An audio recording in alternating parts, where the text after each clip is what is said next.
Perkenalkan, nama saya Hairul Nisar Syihab dari kelas 11-2. Di sini saya akan menjelaskan materi tentang POC sampai ke politik etis. Nah, POC pada 1602 sampai 1800 adalah ambisi Belanda untuk menguasai rempah-rempah agar dapat bersaing dengan bangsa Eropa lainnya. Oleh sebab itu, Belanda mulai melancarkan ekspedisinya untuk mencari kepulauan rempah-rempah. Tujuan utama didirikan POC ya.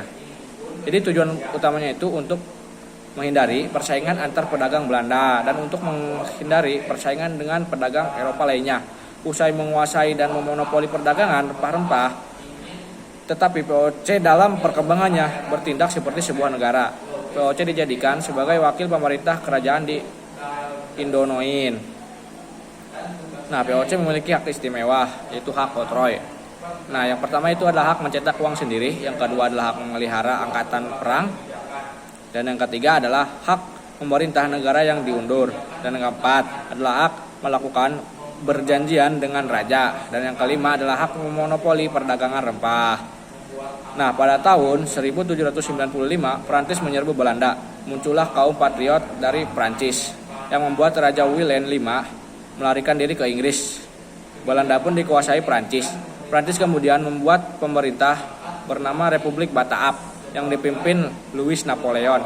Pemerintahan Indonesia pun di bawah kekuasaan Bataaf, Raja Willem V kemudian menyampaikan surat Kew yang berisi pemerintah Belanda menyerah ke Inggris. Bukan Prancis, Inggris pun ke Indonesia dan mengambil daerah Padang ya, Ambon, Aceh, dan membuat angkatan Bataaf ingin mengambil semua daerah bekas POC. Nah, Louis pemimpin Bataaf menunjuk dan list 1808 sampai 1811. Nah, ada tugas ya. Tugasnya itu untuk mempertahankan Jawa, harus feodalisme dan membuat berbagai kebijakan. Nah, kebijakan pertama itu kebijakan pertahanan ya.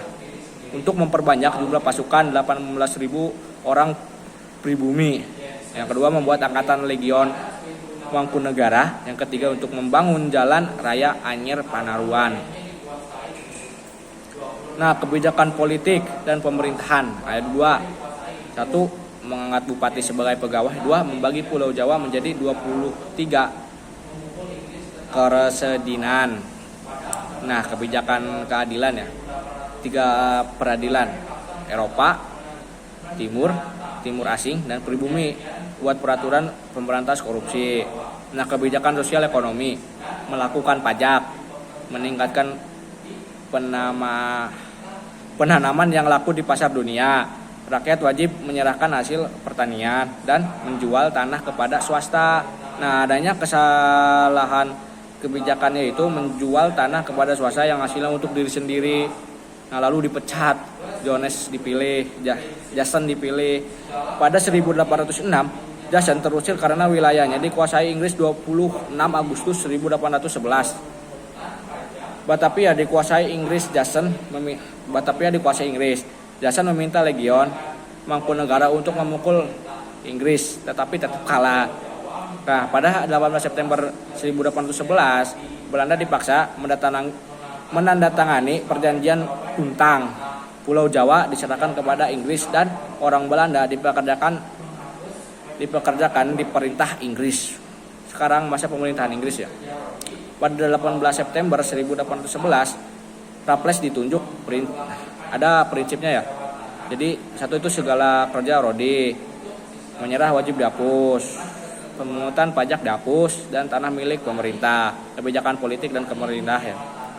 Membagi Pulau Jawa jadi 18 keresedinan dan mengangkat bupati sebagai pegawai pemerintah. Kebijakan sosial ekonomi ya, menghapus penyerahan wajib, menghapus kerja Rodi, dan menghapus tanah ke Jawa, serta memberlakukan sistem sewa tanah. Untuk sistem sewa tanah dan ketentuan, 1. Petani menyewa tanah meskipun pemilik tanah itu sendiri. Nah, harga sewanya sesuai dengan kondisi tanah dan menggunakan uang tunai asli ya. Adanya banyak kendala pada masa Raffles. Nah, kekurangan pengawasan. Jadi pengawasannya itu kurang ya. Dan bupati lebih kuat dibanding sistem Inggris. Bupati itu merajalela ya. Dan pemerintah Raffles kurang memuaskan pada 1815. Raffles diganti John Pendal ya. Namun tak lama Pulau Jawa harus diserahkan ke Belanda pada 1816. Selanjutnya kekuasaan Belanda di Indo. Pada 1829 Van den Bosch mengajukan usulan harus melakukan penanaman tanaman di jajahan yang laku di pasaran dunia dan kaum pribumi dijadikan kerja rodi atau tanam paksa. Dan ketentuannya itu petani harus menyediakan 1/5 tanah miliknya. Dan juga tanah yang digunakan bebas pajak serta hasil panen diserahkan ke pemerintah. Dan pekerjaan diawasi penguasa pribumi. Penguasa pribumi diberi bonus ketika semakin besar setoran maka semakin besar bonus. Penguasa pun memaksa pribumi untuk menanam. Adanya bonus memicu 1/5 tanah digunakan. Sistem tanam paksa menimbulkan pro dan kontra. Pada 1860 terbit 2 buku stiker kontenten oleh Prensen, Max Havelaar dan Louis Dexter ya.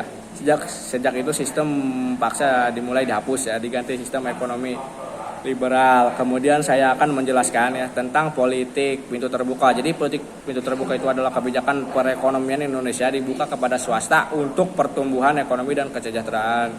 Kebijakan pintu terbuka ya. Satu, sistem tanam paksa dihapuskan. Ekonomi diserahkan kepada swasta, ditandai dikeluarnya undang-undang agraria dan gula. Pelaksanaan pintu terbuka. Satu itu perkebunan tebu, kedua perkebunan tembakau. Ada dampaknya itu memberi keuntungan kepada swasta dan hasil mengalir ke Belanda ya. Dan yang terakhir itu adalah politik etis ya.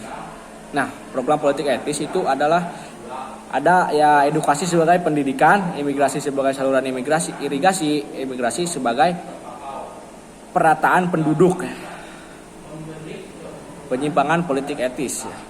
Nah, edukasi itu untuk tenaga kerja, imigrasi untuk mengairi perkebunan, dan emigrasi untuk memenuhi tenaga kerja perkebunan. Dampaknya itu membangun semua sarana aktivitas pertanian, membangun sarana transportasi. Nah, segitu aja mungkin sekian yang bisa saya sampaikan. Kurang lebihnya mohon maaf. Wassalam.